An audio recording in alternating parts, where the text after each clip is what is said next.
Sensation, le MAG. Bonjour à tous, bienvenue sur Sensation en association avec TV78. Le 13 mai dernier à Saint-Germain-en-Laye, le traditionnel marché européen s'est une nouvelle fois installé place du Marché Neuf. Pour en parler avec nous, je suis aujourd'hui avec Marie-Raphaëlle Minier, manager au Centre Europe Direct à Saint-Germain-en-Laye. Bonjour. Bonjour. Alors le marché européen est un événement qui revient chaque année à Saint-Germain-en-Laye. Il est organisé par la ville, la Maison de l'Europe des Yvelines et le Centre Europe Direct. Vous étiez donc présente encore cette année avec un stand dédié à l'Europe. Quels sont les objectifs de ce marché européen ? Alors les objectifs, c'est vraiment de faire de l'information destinée au grand public.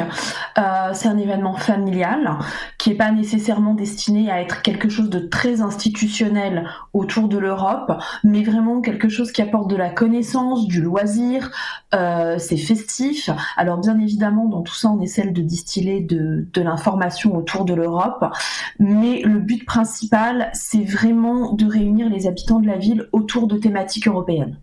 Que retrouve-t-on justement chaque année sur ce marché européen ? Est-ce qu'il y a des spécialités de l'Europe entière ? Est-ce que tous les pays européens sont représentés à travers cet événement ?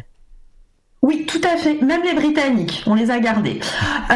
Donc tous les pays sont représentés. Alors des pays baltes à l'Allemagne, en passant par l'Irlande et la Belgique, qui a un stand fabuleux qui ne désemplit jamais avec de la bière et les traditionnels moules frites.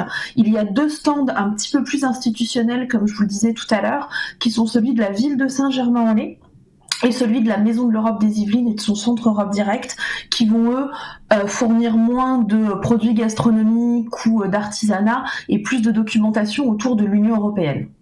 Sur votre stand, vous avez notamment organisé des quiz et blind tests avec, bien entendu, l'Europe pour thématique principale. Quelle est l'utilité de ces blind tests ?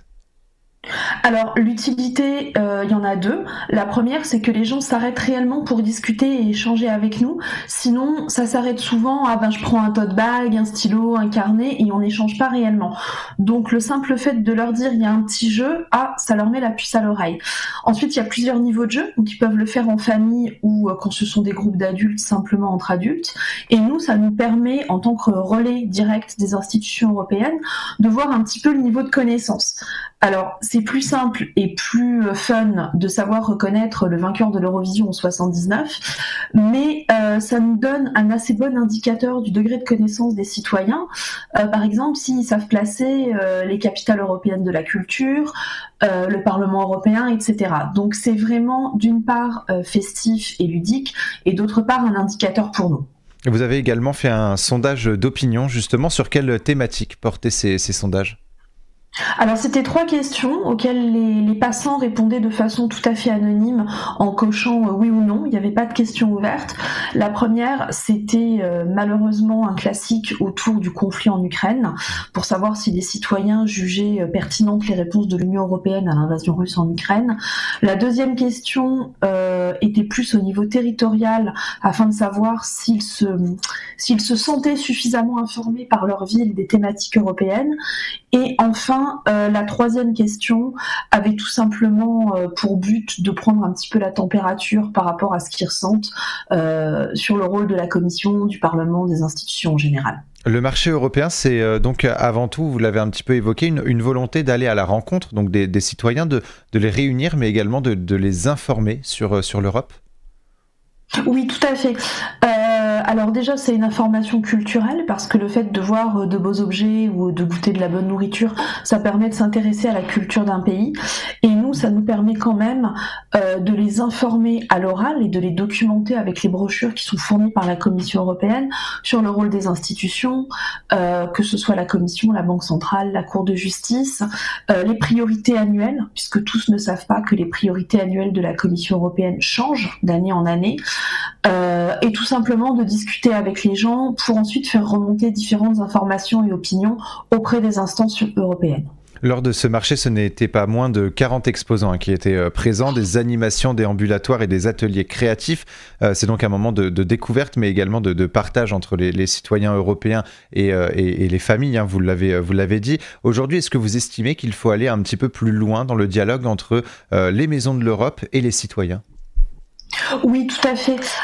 Il faut bien évidemment aller plus loin et souvent ce genre d'événements très festifs sont l'occasion ensuite d'aller plus loin. C'est-à-dire que les gens nous recontactent, ils passent nous voir au bureau, ils appellent pour avoir plus de renseignements. Ils ont pris connaissance qu'il y a un point de relais qui est à même de fournir de la documentation ou des informations au sujet de l'Union européenne.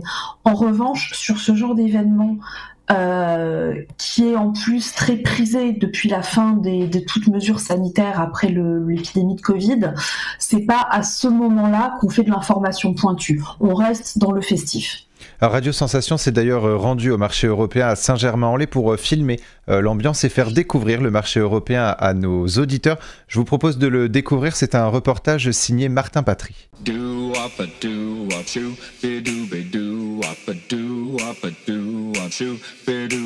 C'est une ambiance festive qui anime les rues de Saint-Germain-en-Laye quelques jours après la Journée de l'Europe. Je suis sur la place du Marché Neuf où se tient toute la journée la 17e édition du marché européen. Un événement organisé par la ville de Saint-Germain-en-Laye avec l'aide de la Maison de l'Europe des Yvelines.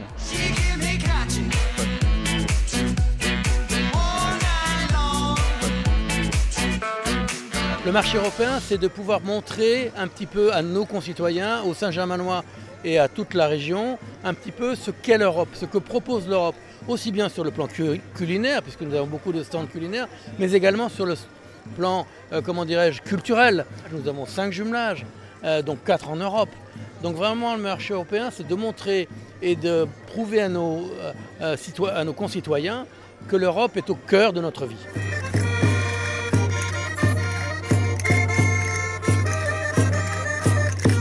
Parmi tous les stands du marché, on retrouve évidemment des stands d'information, notamment celui de la Maison de l'Europe des Yvelines, dont la mission est de rapprocher les citoyens de l'Union européenne. Pourquoi ce marché européen est-il important? En quoi c'est important de mettre en valeur cette culture européenne? Parce que je crois qu'à travers notre connaissance mutuelle en tant qu'Européens, à travers notre histoire commune en tant qu'Européens, nous pouvons tous, chacun, œuvrer à nos échelles différentes pour la paix, la concorde européenne et nous permettre en réalité d'avoir un continent plus fort dans ce contexte global qui est de plus en plus anxiogène pour beaucoup de nos concitoyens. Bon, il est maintenant 12h30, l'heure d'aller manger un morceau. Ça tombe bien, aujourd'hui, des dizaines de commerçants proposent des spécialités culinaires de toute l'Europe.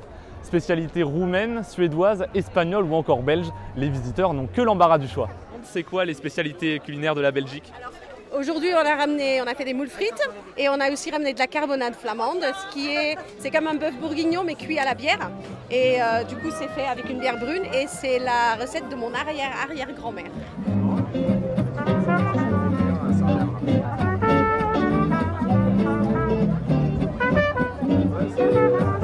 Des sourires, du soleil et de la musique pour les organisateurs. La 17e édition du marché européen est une grande réussite. Moi, je vous laisse, je vais aller goûter cette fameuse carbonade flamande. Martin Patry qui s'est fait plaisir avec les spécialités européennes. Marie-Raphaël Minier, une question finalement en lien avec le reportage. On vous reçoit régulièrement pour parler des objectifs de la Maison de l'Europe des Yvelines et le Centre Europe Direct. Les médias ont-ils selon vous un rôle à jouer pour informer les citoyens un peu plus sur l'Europe ?